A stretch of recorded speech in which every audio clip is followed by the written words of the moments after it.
Siguiendo con el tema de lo que pasa en Perú, tengo en línea al diputado Hamlet García de Morena, que han respaldado como partido la propuesta del presidente López Obrador de ofrecer asilo político a Pedro Castillo en México. Diputado, ¿cómo está? Buenos días.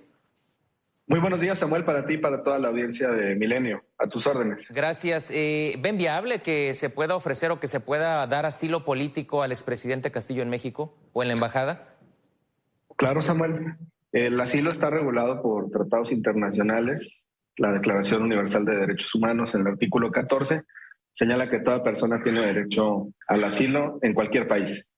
Y después nuestra Constitución es muy virtuosa, es muy noble, porque en su artículo 11 establece que toda persona puede solicitar y recibir asilo en México. Tenemos una ley reglamentaria, que es la Ley sobre Refugiados, Protección Complementaria y Asilo Político, y esto está regulado también en su artículo 61. Así es que tenemos todo un marco jurídico sobre el derecho del asilo que nos permiten concluir que sería viable el asilo al presidente Castillo y estamos a favor de ello.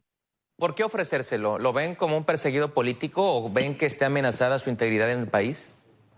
Sí, los tratados y la legislación manejan tres tipos de riesgos.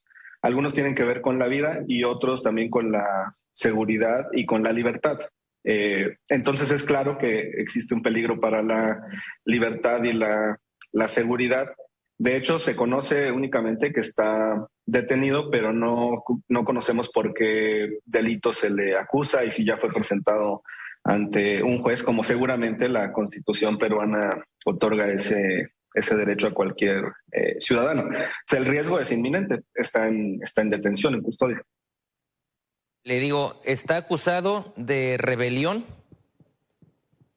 Está acusado de rebelión justamente por pues el intento de disolver el Congreso de la Nación y hoy de hecho enfrentará su primera audiencia, según se tiene previsto. Hoy comparecería ante un juez.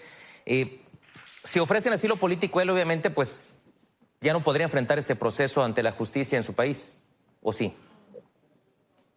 Bueno, nuestra regulación permite que cualquier persona lo reciba y lo solicite, como te cité los artículos. Incluso el Poder Judicial ha sido muy prolífico en la emisión de jurisprudencia. Tenemos la tesis 2017-328 sobre el asilo político y establece que deben de evitarse toda clase de formalismos y que incluso sería viable el asilo cuando exista únicamente una petición verbal. Entonces, así de flexible es nuestro sistema normativo.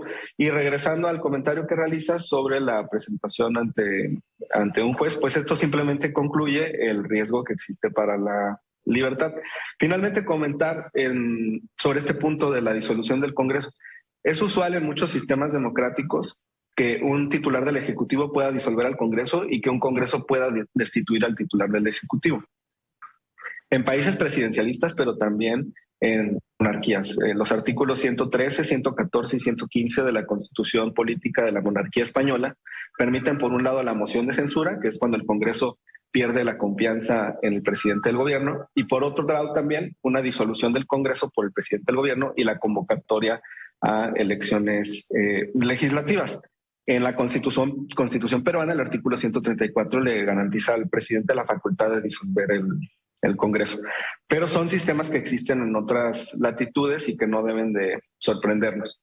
Estamos a favor entonces del asilo, hay andamiaje constitucional, legal, y esta jurisprudencia muy interesante del Poder Judicial en el que exige evitar cualquier tipo de formalidad.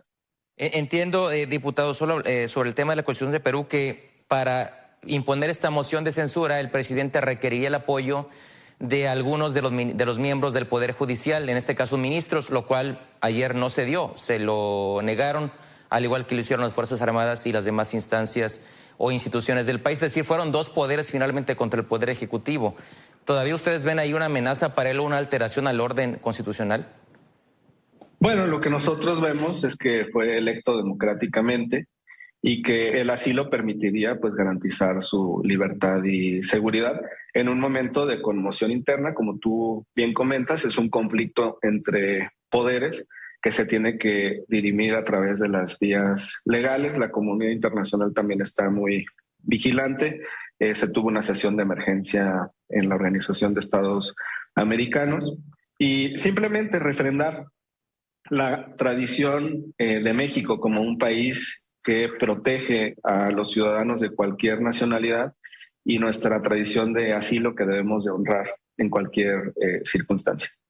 Bien, pues vamos a estar atentos a este proceso. Si es que se diera, todo parece indicar que no. Parece que Pedro Castillo va a enfrentar este proceso judicial en su tierra, pero veremos como quiera qué reacciones hay desde México y otros países ante ello. Le agradezco mucho, diputado Hamlet García de Morena, por atendernos esta mañana. Gracias a ustedes, que tengan muy buen día.